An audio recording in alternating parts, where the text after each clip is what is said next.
കോഴിക്കോട് സരോവരത്ത് യുവാവിനെ കുഴിച്ചു മൂടിയ കേസിൽ പ്രതികളെ കസ്റ്റഡിയിൽ വിട്ടു. 3 ദിവസത്തേക്കാണ് കൊയിലാണ്ടി കോടതി കസ്റ്റഡി അനുവദിച്ചിരിക്കുന്നത്. രാഹുൽ KV ചേരുന്നുണ്ട്. രാഹുൽ, കേസിൽ ഈ കസ്റ്റഡിയിൽ ചോദ്യം ചെയ്യുക, തെളിവെടുപ്പ്, പിന്നീട് സ്ഥലത്തെ പരിശോധന വളരെ പ്രധാനപ്പെട്ടതാണ്. 3 ദിവസം ആണോ പോലീസ് ചോദിച്ചത്?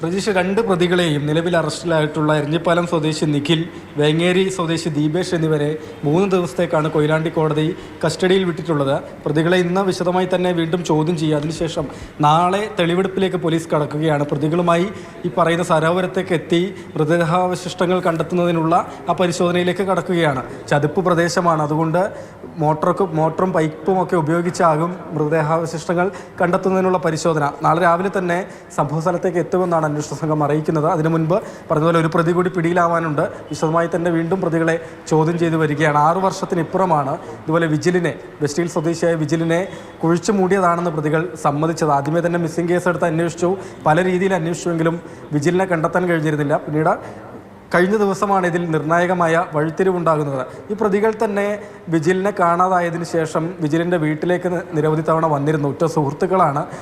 വിജിൽ എവിടെയാണെന്ന് അറിയില്ല എന്നാണ് രക്ഷിതാക്കൾ ചോദിച്ച സമയത്തൊക്കെ മറുപടിയായി പറഞ്ഞിരുന്നതും. 4 പേർ ചേർന്ന് സരോവരത്ത് വെച്ച് ലഹരി ഉപയോഗിക്കുന്നു.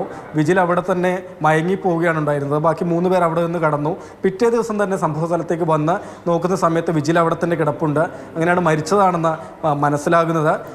തുടർന്ന് ചതുപ്പ് നിലത്തിലേക്ക് വിജിലിൻ്റെ മൃതദേഹം ഇടുകയായിരുന്നു. പൊങ്ങി വരുന്നത് ഒഴിവാക്കാൻ വേണ്ടി കല്ലെടുത്ത് വെച്ചു. തൊട്ടടുത്ത ദിവസം തന്നെ വന്ന് നോക്കിയ സമയത്ത് വിജിലിൻ്റെ തല പുറത്ത് കണ്ടു. തുടർന്ന് കരിങ്കല്ല് കൂടി ഇട്ടാണ്. രാഹുൽ KV വിവരങ്ങൾ നൽകിയത്. പ്രതികളെ 3 ദിവസത്തേക്കാണ് പോലീസിന്റെ കസ്റ്റഡിയിൽ വിട്ടത്.